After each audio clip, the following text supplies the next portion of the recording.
오늘 말씀은 데살로니가전서 2장 13절의 말씀입니다.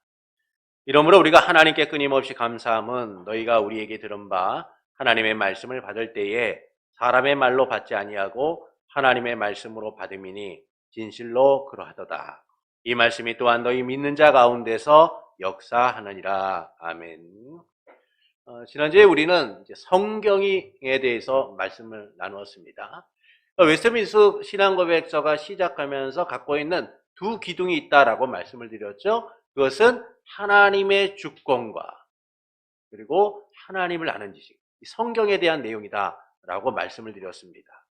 그 가운데서 우리는 이 성경이 어떤 의미가 있는가를 좀 살폈는데, 첫째는 우리가 구원을 얻는 지식을 얻는 데에 있어서 성경이 절대적으로 필요하다라는 거예요. 그러니까 성경 위에 우리가 구원을 얻을 지식이 있느냐? 그렇지 않다는 겁니다. 성경만이 우리에게 구원을 얻게 하는 절대적 지식을 제공한다라는 것이죠. 또한 성경은 하나님의 영감으로 된 것으로서 신앙과 생활의 유일한 무호한 절대적 규칙이 된다라고 말씀을 드렸어요.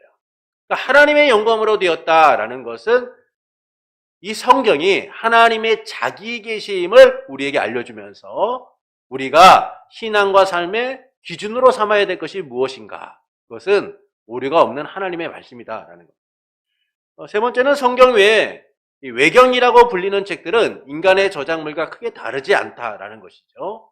그래서 우리는 외경이나 위경과 같은 것들을 바라보는 것이 아니라 오직 하나님의 무호하신 말씀인 이 성경을 바라보면서 믿음의 길을 행해야 된다라는 겁니다. 오늘은 그 성경에 대한 두 번째 시간으로서 성경의 신적 권위, 그리고 독자적 신빙성, 충분성에 대해서 우리가 함께 나누고자 합니다. 제일 먼저 신적 권위죠. 4번을 보시겠습니다. 한번 읽어보시겠습니다. 성경에는 권위가 있다. 그 권위로 인해서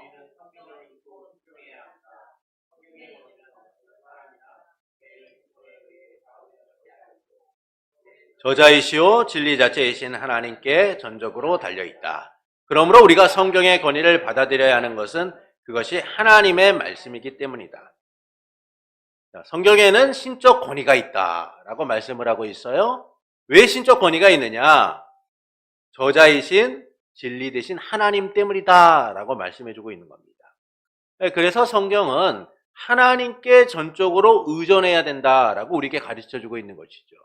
이 권위는 어디에도 복속당하지 않고 오직 우리에게 성경을 믿고 순종해야 된다라는 사실을 말씀해주고 있는 거예요. 이와 같은 신적 권위를 말하는 이유는 교황주의를 반박하는 데 초점이 있습니다. 이 종교개혁이 일어나기 시작하면서 가장 큰 문제가 뭐였어요? 바로 성경 위에 누가 있는 거예요? 교황이 있는 거예요. 성경과 같은 선상에서 교황이 권위를 가지고 행했기 때문이다라는 겁니다. 그러다 보니까 이 중세시대에는 교황에 의하여서 많은 일들이, 악한 일들이 이루어지기 시작해요. 왜냐하면 교황의 권위가 성경과 같은 권위에 있었기 때문인 겁니다. 로마 카톨릭 교회는 세 가지의 권위를 인정합니다. 첫 번째는 성경, 두 번째는 교황, 세 번째는 교회의 전통이에요. 그러니까 성경과 전통과 교황이 동일한 권위를 갖고 있어요. 그러다 보니까 많은 문제들이 일어나기 시작한 거죠.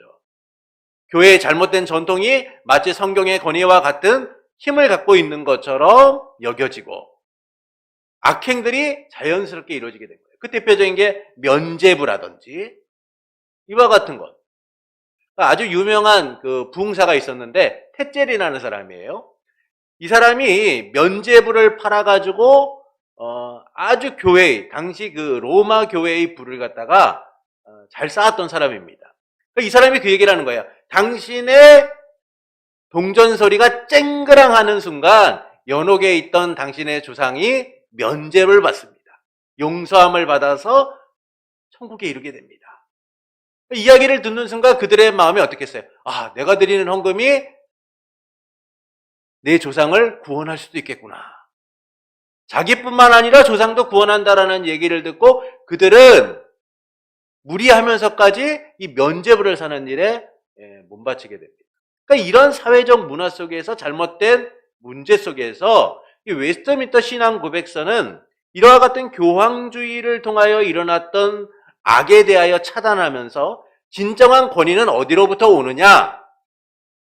교회의 전통이나 로마 교황의 말에 의하여 이루어지는 것이 아니라 성경을 통하여 온다는 거예요. 그 성경의 신적 권위는 누구로부터 부여된 겁니까? 하나님으로부터 부여되었다. 라는 것이죠.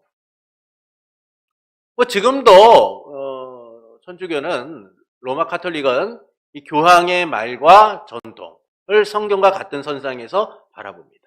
또 어떤 자유주의 신학자들은 그런 얘기를 하죠. 사도적 권위 때문에 성경의 권위가 있는 것이다 라고 주장해요. 사도적 권위가 있기 때문에. 사도적 권위가 뭐예요? 제자들과 같은 권위가 있기 때문에 성경의 권위가 있는 것으로 주장합니다. 그러나 성경의 권위는 제자들로부터 오는 게 아니에요. 제자들이 썼기 때문에, 제자들이 말했기 때문에 오는 게 아니에요. 누구로부터 온 겁니까? 하나님으로부터 왔다라는 거예요. 그러니까 하나님으로부터 왔다라는 것은 사람에게나 교회에게나 속하지 않고 좌우되지 않고 성경이 독자적 권위를 갖고 있다는 겁니다. 신적 권위를 갖는다는 것이죠. 그래서 성경의 신적 권위는 절대 사람이나 교회에 의하여 넘어지거나 좌우될 수 없다는 거예요. 그런데도 역사상 성경의 신적 권위를 인정하지 않고 사람이나 교회의 권위를 우위에 두려는 악한 시도들이 참 많았습니다.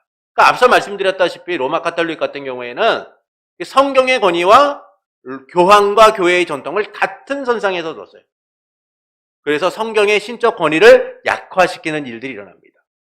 요즘 같은 경우에도 로마 교황이 사회적 문제 가운데나 또는 성격적 내용에 있는 부분들을 갖다가 말을 하게 되는 순간 그거는 성경과 같은 권위를 가져요. 그래서 많은 천주교인들이 뭘 바라봅니까? 교황이 무슨 얘기를 하는가? 그걸 바라보는 거예요. 그러니까 이것은 성경의 신적 권위를 약화시키고 오염시켜서 하나님의 자기 계시를 함부로 폄하하는 일들을 일으키고 있다라고 말할 수 있는 것이죠. 그래서 웨스트민스터 신앙 고백서는 성경이 잘못된 교황주의부터 성경을 보호하고 그 성경의 신적 권위가 있다는 사실을 우리에게 알려주고 있는 겁니다. 그래서 진리 가운데 우리가 바로 서도록 이 성경의 신적 권위를 주장하고 있는 것이죠. 신사도주의와 같은 이단들은 지금도 성경의 권위와 같은 선상에서 그들이 받은 계시를 주장을 해요. 그래서 성경에 뭐가 있다고 그럽니까? 직통 계시가 존재한다. 하나님께서 나에게 직통으로 말씀하신다는 거예요. 직통으로 말씀하신다. 그러면서 뭐라고 얘기합니까? 사도와 선지자가 아직도 존재한다 라고 얘기하죠. 사도와 선지자가 아직도 존재한다라는 거예요. 그러니까 이런 잘못된 사상을 가진 이들로 인해서 성경의 신적 권위라는 게 왜 중요한가를 우리가 다시금 느끼는 거예요. 이 성경의 신적 권위는 이 시대에 오염되고 악화되어 있는 잘못된 이와 같은 것들로부터 우리가 무엇이 바른가를 깨닫도록 하기 때문인 겁니다. 그래서 어떻게든 성경의 신적 권위를 깎아내리고 자신들의 권위를 높이려고 하는 이들로부터 우리는 이 성경의 신적 권위가 하나님께로부터 왔다는 사실을 제대로 볼 수 있어야 된다라는 것이죠. 그러나 분명한 것은 성경의 신적 권위는 저자이신 하나님에게서부터 오며 이 권위와 같은 선상에 사람이나 교회는 절대 함께 놓일 수 없다라는 거예요. 그리스도의 참 교회는요, 말씀 위에 세워졌기 때문이에요. 말씀 위에 세워졌기 때문인 겁니다. 성경의 권위가 교회에 의존하는 게 아니에요. 성경의 권위에 교회가 의존하는 겁니다. 그러니까 사람들은 그렇게 생각을 하죠. 교회가 있는 데 있어서 이 성경이라는 게 필요한 것처럼 얘기하는 이들이 있어요. 그러나 이 성경의 권위에 의존해서 교회가 존재하는 거예요. 성경의 권위는 누구로부터 온 거예요? 하나님으로부터 왔기 때문이에요. 말씀이신 예수 그리스도를 통하여서 교회가 세워졌기 때문인 겁니다. 그래서 우리는 이 성경의 신적 권위를 먼저 인정할 수 있어야 된다라는 겁니다. 두 번째는 이제 성경의 독자적 신빙성 또는 신임성이다라고 말할 수 있어요. 5번을 보시겠습니다. 이게 좀 길지만 함께 읽겠습니다. 우리는 교회의 증거에 의하여 감동과 권유를 받아 성경을 아주 고상하고 존귀하게 여기는 데까지 이를 수 있다. 그리고 성경 자체가 가지고 있는 내용의 신령함, 교훈의 효험, 문체의 웅장함, 모든 부분의 내용상의 일치성, 성경 전체, 내용 전체의 목적, 하나님께 모든 영광을 돌리는 것, 인간의 구원을 위한 유일한 길을 밝혀주는 충분한 내용 전개, 이외에도 많은 비교할 수 없는 좋은 점들이 그리고 성경의 전체적인 완전성 등 성경이 하나님의 말씀이라는 것을 충분히 입증해주는 논증들이 있다. 그렇지만 성경이 무한 진리요 신적 권위를 가지고 있다는 것을 우리가 충분하게 납득하고 확신하게 되는 것은 우리의 심령 속에서 말씀에 따라 말씀을 가지고 증거하시는 성령의 내적 사역에 의해서이다. 성경이 하나님의 말씀을 알려주는 이 증거는 하나님의 말씀이다라는 사실을 알려주는 증거는 세 가지입니다. 첫째는 교회의 증거, 둘째는 성경 자체의 증거, 셋째는 성령의 내적 증거다라고 말할 수 있어요. 그러니까 성경이 하나님의 말씀을 알려주는 증거는 교회의 증거, 성경 자체의 증거, 성령의 내적 증거를 통하여 이루어진다라는 겁니다. 이는 성경 자체가 독자적 신빙성을 제공하고 있다라고 말할 수 있는 거예요. 그러니까 어떤 글이나 글도요, 독자적 신빙성을 갖고 있지 않습니다. 그러니까 어떤 글이나 글이요, 사람들에게 인정받기 위해서는 뭐가 있어야 되나요? 주석이나 참고 문헌과 같은 것들이 있어야 돼요. 그러니까 이 글이 모두가 인정할 만한 글인 것을 주변의 도움을 통해서 확인해야 되는 거예요. 객관적 증거들이 있어야 되는 것이죠. 만약 아무리 잘 쓰여진 글도요, 주석이나 참고 문헌이 없다면 그것은 신뢰성을 받을 수가 없는 거예요. 그래서 대부분의 학자들이 글을 쓰면 어떻게 씁니까? 자기의 논지에 대한 여러 증거들을 제시하고 이와 같은 학자들이 이런 얘기를 했고 나도 이런 주장들을 한다. 그렇기 때문에 이 학설은 진리일 수밖에 없다. 객관적 사실을 나타내고 있다. 이와 같은 증거들을 제시한단 말입니다. 다른 것들의 도움을 통하여 이 글이 믿을 만한 글이다라는 사실을 증거하는 거죠. 그러나 성경은 어떻습니까?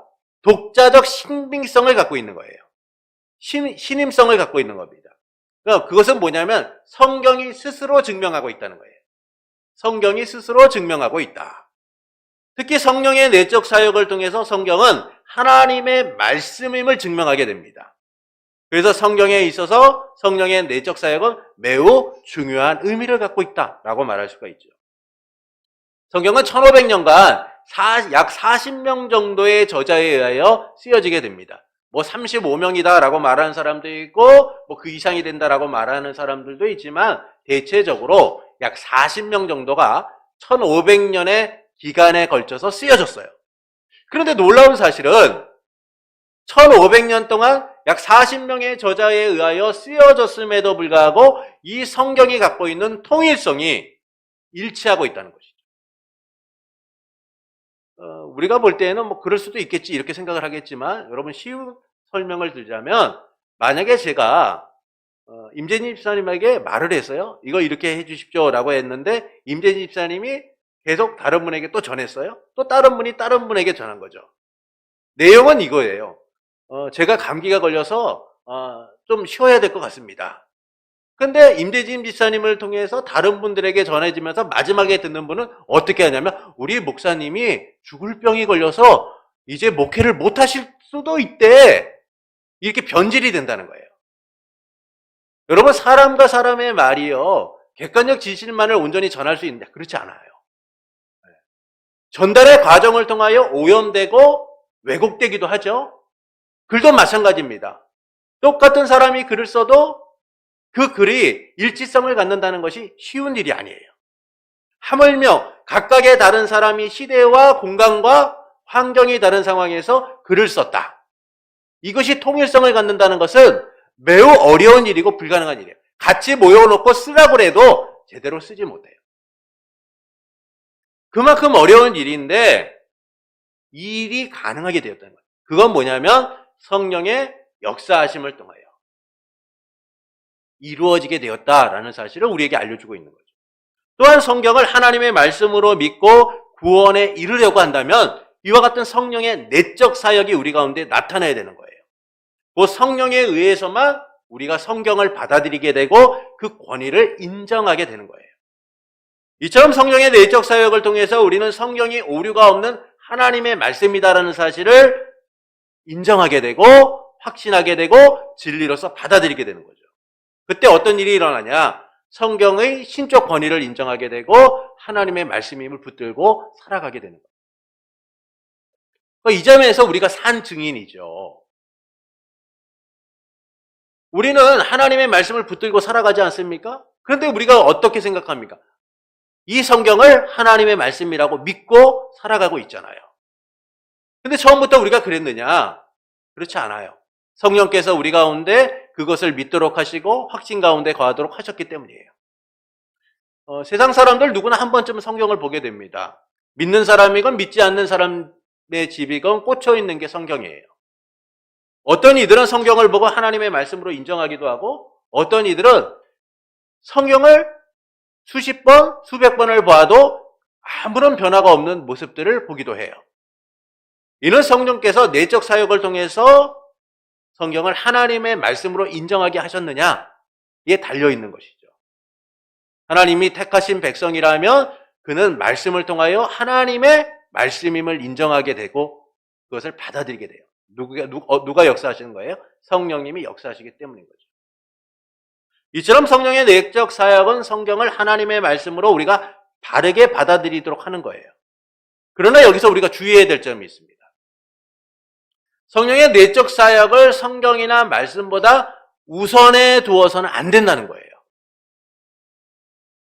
성령은 오직 말씀을 드러내고 밝히는 중요한 일을 하십니다. 성령은 성경과 위배된 일을 행하지 않으세요.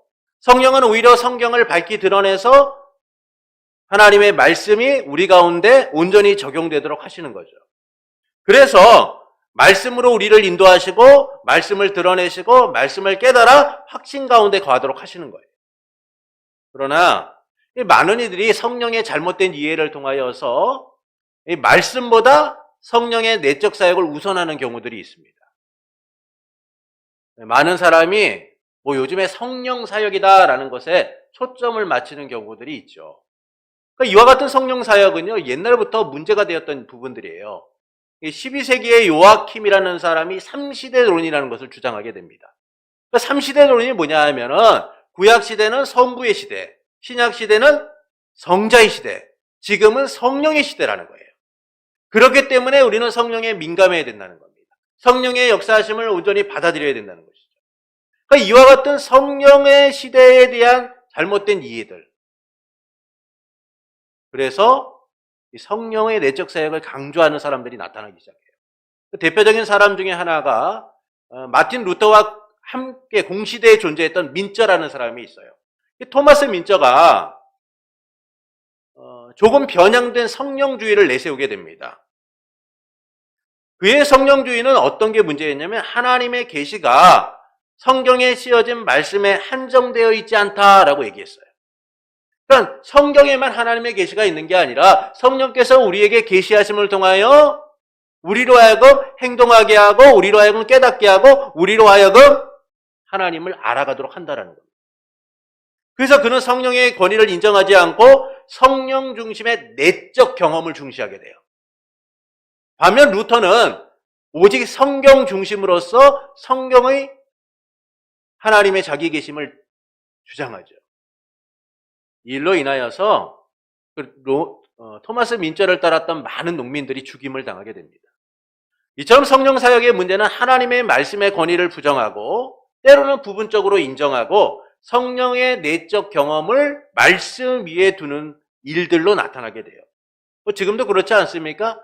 잘못된 이단들이 내 직통계시라든지 또는 성경 외에 다른 무언가가 있는 것처럼 말하고 있는 그런 모습들을 볼 때 참으로 안타까운 일이다라고 말할 수가 있죠. 그러나 우리가 분명히 알아야 될 것은 하나님이 우리에게 자기를 알리신 유일한 길은, 방법은 성경이다 라고 우리는 기억해야 된다는 겁니다. 바른 성령의 내적 사역은 그것이 말씀 곧 성경을 기초로 해서 예수 그리스도와 하나님께 집중하도록 하기 때문인 거예요. 다시 말해서 성령의 사역은 뭐예요? 예수 그리스도를 우리로 하여금 주로 고백하게 하고 하나님을 아바 아버지라고 고백하게 하면서 예수 그리스도와 하나님께 집중하게 하고 그분의 말씀을 따라 순종하게 만든다라는 겁니다. 그래서 예수 그리스도와 하나님께 집중하지 못하게 하거나 성경과 다른 것들이 있도록 주장하고 있는 일들은 잘못된 것이다. 주의해야 될 부분이다라고 우리에게 알려주고 있는 것이죠. 그래서 성경은 독자적 신빙성을 갖고 있는데 성경 자체가 그 성경이 믿을 만한 것임을 증거하고 있다라는 겁니다. 그 대표적인 일이 성령의 내적 증거를 통하여 이루어지고 있다는 것이죠. 그러나 중요한 것은 성경보다 성령의 내적 증거를, 내적 사역을 우선해 두어서는 안 된다라는 겁니다. 왜냐하면 성령께서는 말씀을 통하여 역사하시는 분이기 때문이에요. 말씀과 상관없이 말씀과 다르게 역사하시는 분이 아니다라는 겁니다. 그래서 우리가 성경의 독자적 신빙성, 신임성들을 제대로 알아야 된다라는 겁니다. 자, 6번을 보시겠습니다.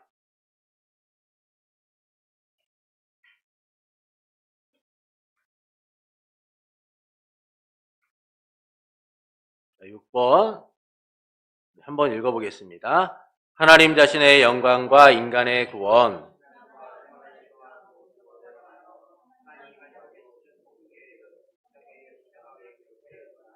아니면 선하고 적절한 추론에 따라 필연적 결론으로 성경에서 연역될 수가 있다. 그러므로 이 성경에다 성령의 새로운 계시에 의해서 전통에 의해서든지 아무것도 어느 때에 막론하고 더 첨가할 수가 없다.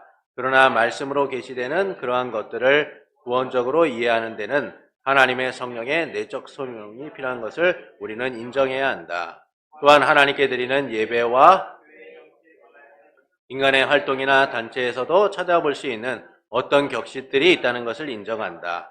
이러한 격식들은 반드시 준수되어야 하는 말씀의 일반적 법칙을 따라서 본성의 빛과 기독인의 신중한 사려 분별에 의하여 정해야 한다. 제6항은 성경의 충분성, 완전성에 대한 말씀입니다. 성경의 충분성, 완전성입니다. 여기서 보시면은 선하고 적절한 논리에 의하여 성경에서 연역될 수 있다라고 말하고 있죠. 세 번째 줄 보시면 선하고 적절한 추론에 따라 필연적 결론으로 성경에서 연역될 수 있다라고 말하고 있어요. 이 이야기는 뭐냐 하면 성경에 기록되지 않은 것들도 신앙인의 자유를 따라서 우리가 성경을 기초로 하여서 하나님의 영광을 가리지 않는 범위에서 결정할 수 있다라는 거예요.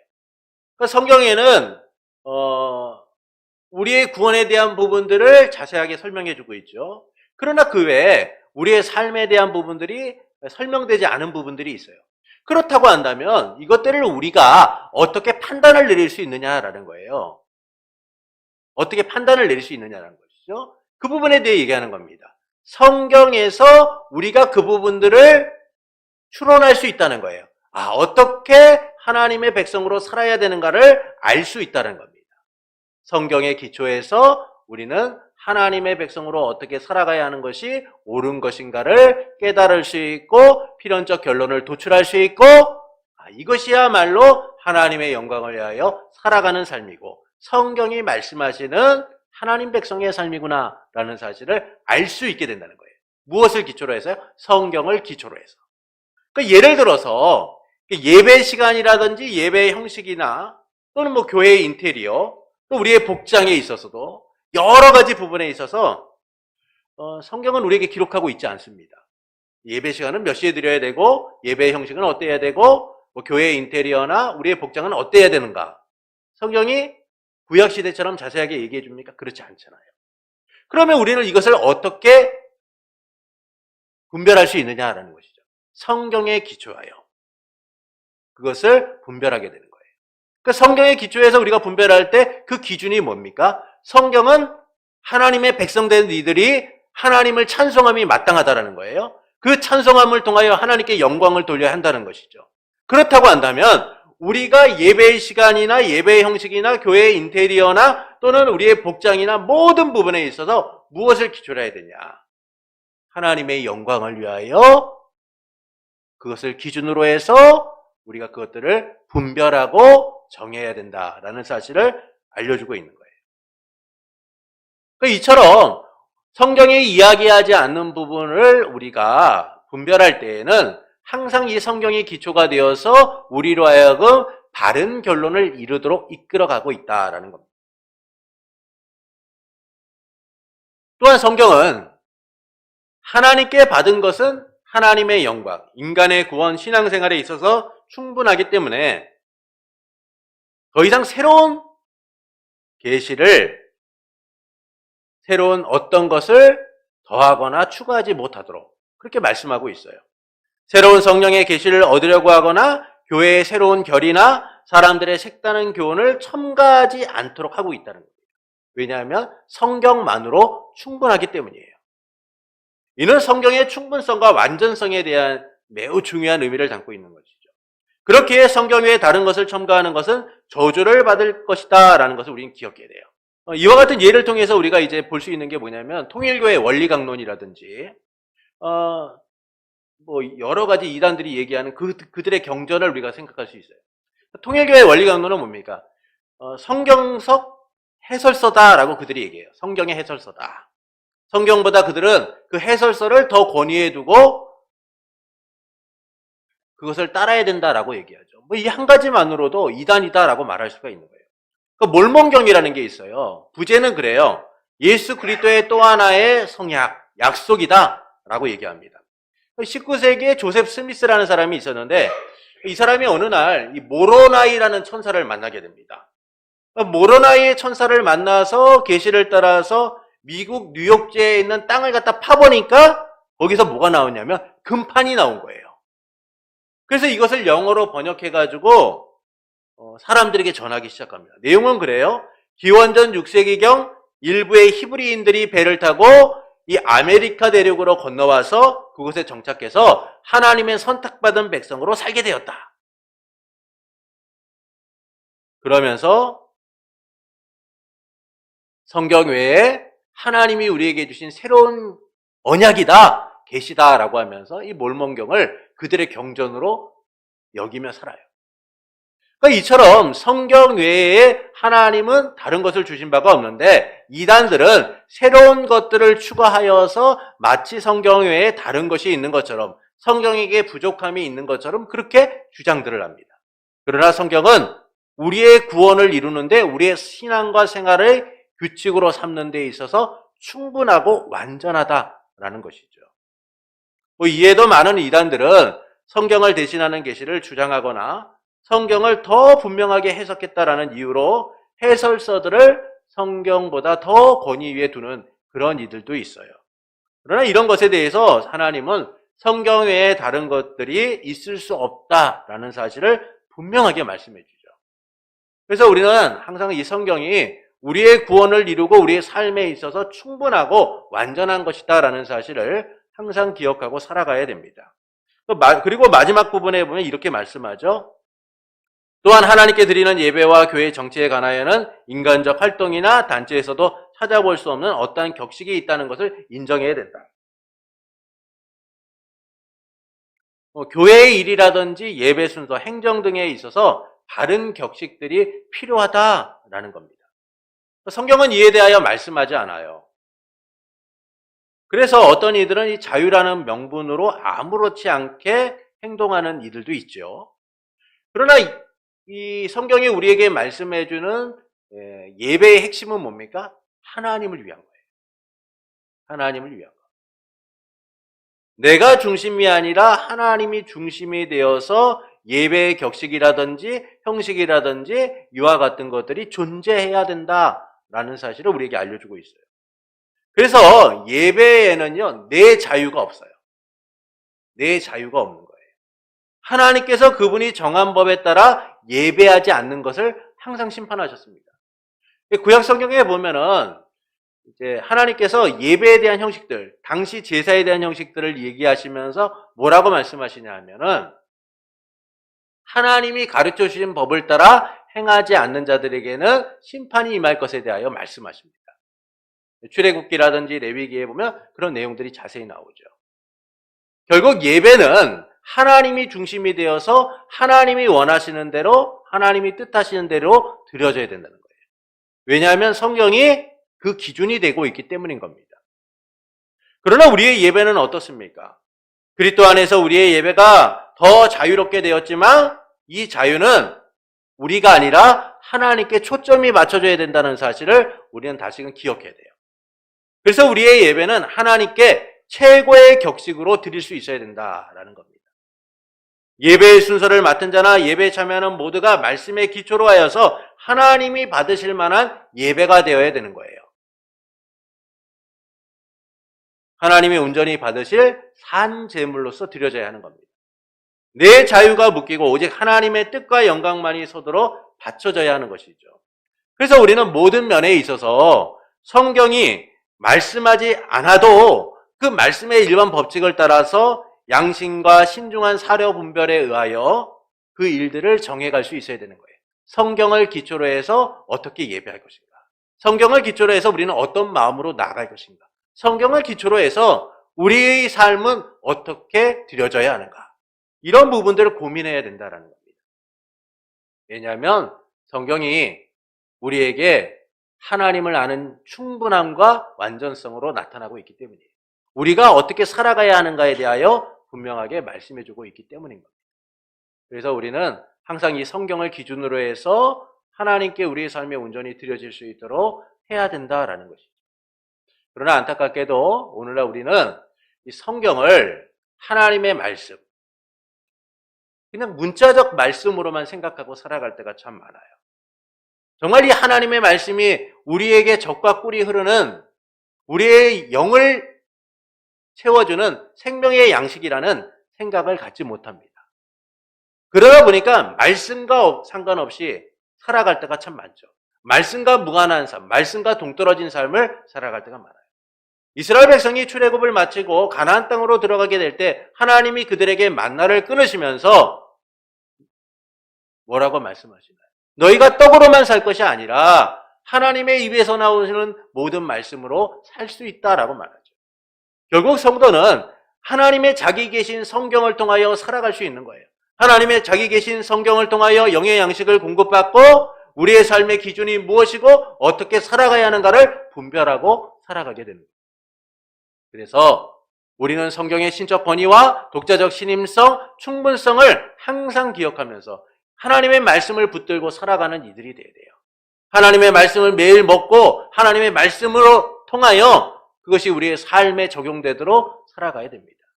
성령께서 내적 사역을 통하여 우리의 삶 가운데 하나님의 말씀이 녹아지게 하시도록 기도할 수 있어야 된다라는 것이죠. 그때 우리는 하나님의 영광을 위한 바른 선택을 하게 되고 하나님이 원하신 뜻을 따라 살아갈 수 있게 됩니다. 그것이 바로 하나님이 우리에게 성경을 통하여 말씀하고자 하시는 바죠. 여러분, 하나님을 아는 지식, 이 지식이 결국 우리를 살아가게 하는 겁니다. 여호와를 경외함이 지식의 근본이다라고 말씀하는데 정말 우리가 성경을 하나님의 말씀으로 온전히 받지 못하면 그분을 경외할 수 없는 거예요. 하나님의 말씀으로 온전히 우리가 믿고 따르지 못하면 하나님이 원하시는 삶을 살아갈 수 없는 겁니다.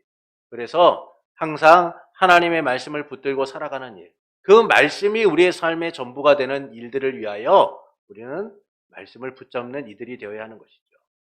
하나님의 말씀이 우리의 삶의 온전한 기준이 되고 우리의 바른 선택의 기준이 될 수 있도록 항상 말씀을 바라보고 그 말씀을 따라 살아가는 이들이 되어야만 할 것입니다. 핵심 요약을 보시겠습니다. 성경은 하나님의 말씀이기에 신적 권위를 가진다. 이 하나님의 말씀을 대체하는 어떤 권위도 이 세상에 존재하지 않습니다. 오직 성경만이 신적 권위를 갖고 있다는 거예요. 하나님으로부터 왔기 때문이다라는 겁니다. 그래서 교회의 전통이라든지 또는 어떤 사람에 의하여 이 성경의 권위가 흔들려지는 것이 아니라 또는 그것과 같은 선상에 놓이는 것이 아니라 성경만이 유일한 신적 권위를 가지고 하나님의 뜻을 나타내고 있다라는 사실이죠. 둘째는 성경이 말씀인 것을 알려주는 증거는 교회의 증거와 성경 자체의 증거와 그리고 성령의 내적 증거를 통하여 이루어지게 된다라는 거예요.